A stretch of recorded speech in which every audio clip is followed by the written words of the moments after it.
We were looking into the political and current affairs broke show this morning, and that's what we like to call the Eagles Outlook, where we dive into some political story that's making the rounds on the front page of Nigerian newspapers and bring you up to speed with, of course, the resourcefulness of our resource person.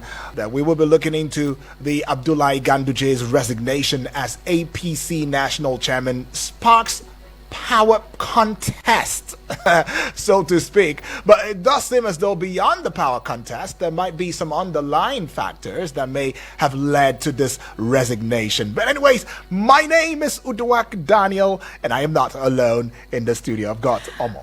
Well, all right. I am Omo if a piece or Semere. Right. This morning, we're going to look at the latest developments coming from the All Progressives Congress. I'll quickly introduce our guest, who is a political analyst, Dr. Ibrahim Modibo. Good morning to you, sir. Thank you so much for joining us. Thank you very much. Good morning, Nigeria. Good to be with you too. Right. Right. Yeah. It feels good to have you in person this morning. I mean, Doctor, there has been quite a number of conversations surround this topical issue, especially with Abdullahi Ganduje's resignation as APC national chairman.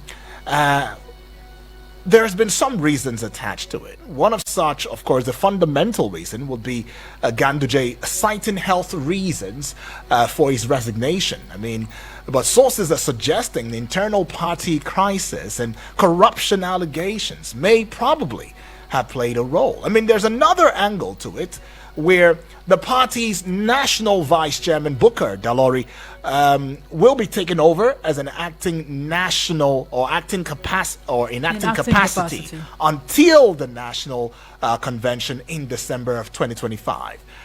Fundamentally, there is this illusion or this feeling by Ganduje that he could hoodwink Nigerians by telling us that he has been sick, and therefore, based on his health issues, he has decided to resign. And I don't think that is a correct perspective, because as a journalist, as a political affairs commentator, and also one that is very interested in Nigerian politics, I've never had for one day Ganduje going to France with Mr. President or going to anywhere for medical treatment. He has always been around. He has been a governor for 8 years. He has never been sick one day. He has always been as hard as the Rock of Gibraltar. And I don't think that is the true perspective. Although in politics there are issues, fundamental issues, that have been attracting a front burner as to why Ganduje was either forced or he voluntarily resigned. Fundamentally, I think I have about 2, 3, or 4 issues. Okay. One, if you look at the leadership qualities of Ganduje, he doesn't have the wherewithal, nor does he have the capacity to lead a very strong party like the APC, which has been able to rule for about 10 years now, from Buhari's time to the present. Why did I say that?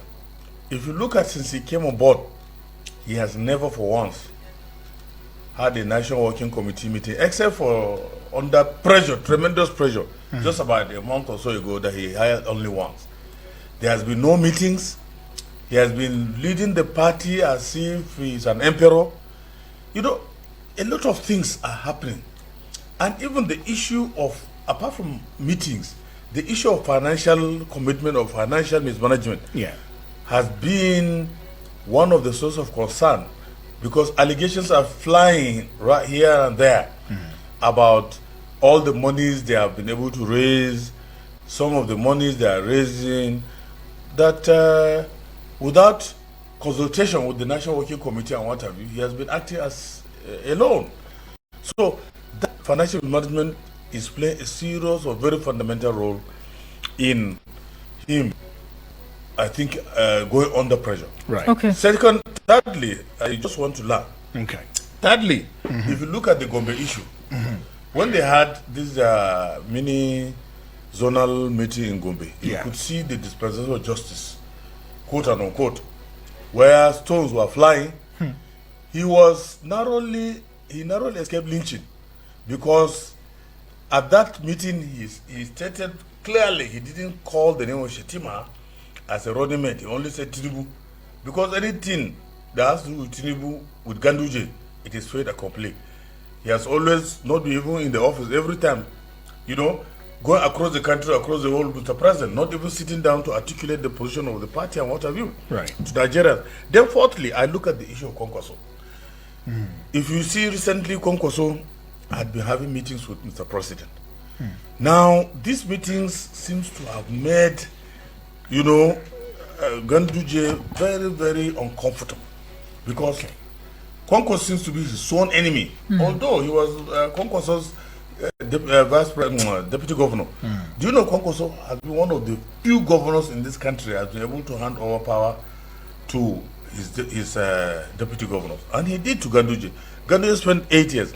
After that, he started betraying him, and now they are on collision course. So they are sworn enemies. Where Ganduje is, Kwankwaso will not be there, and where Kwankwaso is, Ganduje will not be there. So I think this is also one of the pressures that has been able to work on his on this issue. So